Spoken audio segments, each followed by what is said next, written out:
In this new world, we are going all the way. No matter the cost.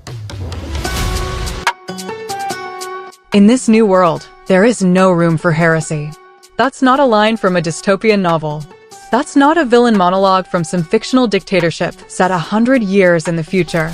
That's a preacher on American television in 2025, talking about Homelander. And the scariest part? The crowd is nodding. We are 2 episodes away from the end of The Boys. And based on everything in this trailer, the Oval Office, the Shrine, the telepaths rewriting people's minds, Sister Sage stabbing herself in the eye, I don't think the show is going to give us a clean, satisfying ending. I think it's going to hurt. Badly. On purpose. Let's break down exactly why. 5 seasons. That's how long The Boys has been building toward this exact moment. When the show started, it was a story about corporate corruption. About what happens when the most powerful people on Earth answer to nobody. It was dark and funny and brutal, and underneath all the gore and the satire, there was always this quiet, terrifying question running through every episode. What does the end of this actually look like? Episode 7 of Season 5 is the penultimate episode, the second to last episode of the entire series. And the trailer for it doesn't feel like setup anymore. It feels like detonation. Everything the show has been building, the ideology, the religion, the cult of personality, the collapse of every institution that was supposed to protect people, it's all arriving at once. There's a lot to get through. Hidden details, character trajectories, what the Oval Office scene actually means, why Sister Sage just stabbed herself in the eye, and what the show is quietly telling us about how Homelander's story ends. Let's go. The first image in the trailer is the one that stops you cold. Homelander, behind the resolute desk. Relaxed, comfortable, like he belongs there. And here's the thing for Homelander's character arc, this moment is completely inevitable. This was always where he was going. Season 1 Homelander was desperate for approval ratings. He needed people to love him. He smiled for cameras and performed heroism, because the alternative, being genuinely hated, was psychologically unbearable for him. That man is gone. What's sitting behind that desk doesn't need your approval anymore. He's past the point of wanting to be loved. Now he just wants to be obeyed. And there's a very specific, very dark psychological shift that happens when a narcissist stops performing for an audience and starts demanding submission instead. The performance was always about fear. His fear that without the public's love, he was nothing. Now that fear has been replaced by something worse. Certainty. He has decided he is a god. And gods don't perform. They demand worship. Which brings us to President Calhoun. Because he is conspicuously absent from that scene. All season, Calhoun has been functioning as Homelander's puppet. Fetching drinks. Answering questions on command. Existing as the thin, performative layer of governmental legitimacy that Homelander needed to maintain the illusion that America still had a functioning democracy. That illusion is done now. If Calhoun is absent from the Oval Office scene, and he is, it means the puppet has served its purpose. And showrunner Eric Kripke has already confirmed that the show is steering toward a White House finale that mirrors the structure of the original comics. The setting is locked in. The geometry of the ending is already drawn. Here's the detail that hit the fan community hard though. Kripke posted a behind-the-scenes photo of the 7 Tower set being torn down after they finished filming the finale. That set, that iconic, towering symbol of Vought's power, is gone. Physically demolished after production wrapped. And if you remember Stan Edgar's speech to Mother's Milk earlier in the series, that even if Homelander falls, Vought continues. The corporate machine doesn't die with its monster. It rebrands. It survives. It keeps manufacturing new nightmares for the shareholders. The real villain of The Boys has never been Homelander. It's the system that created him, protects him, and will outlast him. And the show has been building toward that realization for 5 seasons. Let's talk about what's happening in the streets. Because the Oval Office coup is the political story. But what's happening to ordinary people is the social story. And it might be more disturbing. Oh Father, the preacher we've seen developing as Vought's religious propaganda arm, is on screen delivering the line that opens this video. In this new world, there is no room for heresy. And he's not speaking metaphorically. This is organized, systematic indoctrination. Loyalty groups, mandatory attendance. A new civic religion with Homelander as its deity. And we see Homelander looking at a diorama featuring a giant statue of himself, posed, based on what fan analysts have been pointing out online, in a way that deliberately evokes religious iconography. Christ the Redeemer. A prophet figure. An Easter celebration is being planned to reveal Homelander to the public in this divine context. This is Sister Sage's long game plan made visible. She said early in the season that the most reliable way to control a population forever is to start with the children. If you shape what someone believes before their critical thinking is fully developed, you don't need force to maintain control. You don't need threats. They'll police each other. They'll report each other. They'll call heresy on anyone who questions the doctrine, because questioning the doctrine has become psychologically intolerable. This is not science fiction. Every authoritarian movement in modern history has used this exact playbook. The Boys has always been a mirror pointed at real-world power, and this season it's not even being subtle about it anymore. But here's the part that goes beyond propaganda into something genuinely terrifying. Vought has Kate Dunlap, a telepath from Gen V. And based on what the trailer is showing us, she is being deployed not just to surveil dissidents, but to rewrite them. To forcibly alter the minds of people who won't comply voluntarily. You either love Homelander on your own, or you're made to love him. There's a reason this is the detail the Reddit threads have been going absolutely wild over. Because it closes the last remaining escape hatch. Propaganda you can resist. Violence you can fight. But a power that reaches into your consciousness and rearranges what you feel, what do you do with that? What does resistance even mean when the battlefield is inside your own head? Let's check in on the Deep, who is apparently having a complete psychological collapse over a dog. Look, the Deep has always been the show's designated punching bag. He's the character the writers use to show you how the soup system degrades and humiliates even its compliant members. He sold out every principle he had. He betrayed everyone who got close to him.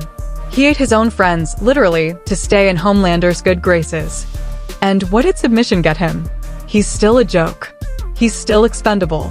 And now Black Noir 2 is gone, and whatever bizarre, toxic, genuine thing those two had, that's gone too. Here's the thing about the Deep that the show has always been quietly tracking. He is the clearest illustration of what happens to the people who choose survival over integrity at every single crossroads. Every compromise he made was supposed to buy him safety. It bought him nothing except more compromises. He kept bending until there was nothing left to bend. And now Oh Father is out there preaching about heresy. And something in the Deep, something small and possibly already broken, might be starting to ask whether any of this was worth it. With 2 episodes left, the Deep is going to have a choice. The show has been positioning him for it all season. It's probably not going to be glorious. It's probably not going to save the world. But there's something poetic about the possibility that the most compromised, most pathetic, most consistently humiliated character in the series might be the one who finally says enough. Even if it kills him. Especially if it kills him. Now let's get to our anti-heroes. Who are, to put it gently, not doing great. The trailer shows Huey and Butcher in what looks like an interrogation room. Blood splattered. Captured or cornered. And Huey, because Huey, is nervously rambling about Billy Joel. Specifically, you may be right. Which is either the most Huey coping mechanism in history or a very specific piece of lyrical foreshadowing, because that song is about someone who might be crazy, but might also be exactly right about everything. Butcher's response to the Billy Joel tangent is exactly what you'd expect. Pure, barely contained homicidal impatience. But here's what's important about Butcher right now. The virus plan, the primary strategy the boys have been building toward, is functionally dead. Homelander has the V1. He's immune. The one biological weapon they had is off the table. And Butcher's response to having no options left is not to slow down. It's to accelerate. He tells Huey directly, they are not stopping. He doesn't care who gets hurt. He doesn't care who gets sacrificed. He will drag every broken, bleeding member of this team across the finish line or die in the attempt, and the or die part doesn't seem to bother him at all. This is the version of Butcher the show has been warning you about since season 1. The man who is so consumed by his obsession that the line between him and the thing he's hunting has completely dissolved. He has become the monster he swore to destroy. Not metaphorically. Literally. His willingness to sacrifice innocent people, possibly including his own team, to kill Homelander makes him, by any reasonable moral definition, as dangerous as what he's chasing. And the question the finale is going to force on us is whether that matters. Whether a monster killing a monster is justice or just more of the same. Meanwhile, an auditorium. Chaos. Dognot and Sheline from Teenage Kicks are attacking civilians who apparently refuse to participate in the mandatory Homelander worship sessions. Lower-tier soups being used as compliance enforcers. Death squads for a god who can't tolerate dissent. Mother's Milk and Starlight go in to stop it. has a gun pointed directly at Sheline. The body count in this episode is going to be significant. Okay, this moment. Sister Sage, the smartest person alive, picks up something sharp and drives it directly through her own eye. On screen. Deliberately. And before you process the visceral horror of that image, you need to understand what it actually means within the show's established logic. Because this isn't self-destruction. This is surgery. The show has established that Sage has the ability to temporarily lobotomize herself, to intentionally reduce her cognitive capacity as a kind of psychological reset. When her brain is operating at full capacity and under extreme stress, the anxiety and the spiraling calculations become paralyzing. Too many variables. Too many outcomes. Too much to process simultaneously. So she shuts parts of it down. On purpose. To reboot. The fact that she's doing this now, in the penultimate episode, with Homelander V1 enhanced and the virus plan dead, tells you everything about the state of her original strategy. Whatever multi-layered, 20 steps ahead plan she built at the beginning of this season did not account for this. The V1 was not in her model. Or if it was, the emotional fallout around it, Soldier Boy, the unpredictability of human behavior, broke the model anyway. She's not spiraling. She's resetting. She's going to come back from this with a cold, stripped-down, emotionless contingency plan. One that doesn't rely on variables she can't control. And that's arguably more frightening than anything else in this trailer. Because a panicking Sage is dangerous. A freshly rebooted, emotionally flat Sage doing cold calculation with nothing left to lose? That's a different category of threat entirely. Here's the question everyone has been asking since Season 1. And I want to make the case for an answer that I think the show has been building toward much more deliberately than most people realize. Does Homelander die? The easy answer is yes. He's the villain. The show ends. He has to go. But The Boys has never been a show that takes the easy answer. And there's a specific conversation from earlier this season that I think is the key to understanding Homelander's actual fate. The legend. The old Hollywood insider who has been connected to Vought for decades. Homelander visits him, and instead of killing him, which he easily could, Homelander lets him live. Why? Because the legend wasn't afraid. Homelander's entire psychology, his entire sense of self-worth, is constructed on fear, not love. He learned early that love is unreliable. People stop loving you. But fear? Fear is consistent. Fear is controllable. The people who cower when he enters a room, who change their behavior because of what he might do, those people validate his existence. The legend looked at him without flinching. And Homelander didn't know what to do with that. So he left. Now think about what that means for the ending. There's a victim earlier this season who begged not to have their powers taken away. Called it a fate worse than death. And Soldier Boy, the only character in the show confirmed to have the ability to strip soups of their powers, is still out there. Still the wild card. What if Homelander doesn't die? What if he loses his powers? Imagine it. Homelander, stripped of everything that made him invulnerable, forced to exist as an ordinary human. Aging. Getting sick. Walking down streets where people who once trembled at his name now look straight through him.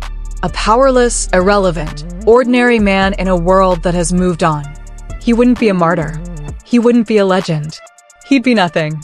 Which is the one thing he has been running from his entire life. Death is too clean for Homelander. Death lets him be a symbol. Death lets his followers mourn him and build a religion around his memory, which, given everything Vought has already set up, is exactly what they'd do. Irrelevance is the punishment that actually fits the crime. And it's the one ending Homelander cannot survive, not physically, but psychologically. The Boys started as a story about what happens when power has no accountability. When the people with the most strength answer to no one and suffer no consequences. It's ending as something more specific than that. It's ending as a story about what those systems produce. Not just the Homelanders, the obvious monsters in the capes, but the Deeps who compromise themselves into nothing. The Sages who are so smart they lose track of what they were protecting. The Butchers who become so focused on destroying the monster that they forget to stay human. And underneath all of it, the corporation. The machine. Vought, which Stan Edgar told us directly will outlast every single character in this story and just keep going. Keep branding. Keep manufacturing heroes. Keep telling people what to fear and who to worship. That's the ending The Boys has been building toward. Not a victory. Not a clean resolution. Something messier and more honest than that. A world where the monster falls, maybe, and the factory that built him keeps running. Episode 7 is going to be one of the most intense hours of television this year. And the finale after it is going to be a conversation people are still having years from now. Drop your predictions in the comments. Does Homelander die or lose his powers? Does Butcher make it out? Is the Deep about to do something genuinely heroic, or at least heroically stupid? Because we are almost at the end. And I don't think any of us are ready.